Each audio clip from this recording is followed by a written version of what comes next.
எங்கள் சொந்தம் பார்த்தாலே சொர்க்கம் சொத்தி போகுமே. எங்கள் வீட்டில் பூத்தாலே பூவின் நாயுள் கூடுமே.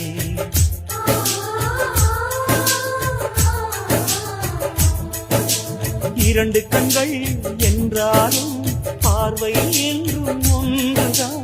உருவத்திலே தனித்தனிதான், உள்ளம் என்றும் ஒன்றுதான். ஒரு சேவல்தான் நடை காத்தது, இந்த அதிசயம் பாருங்கள், கண்ணனை வாழ்த்துங்கள்.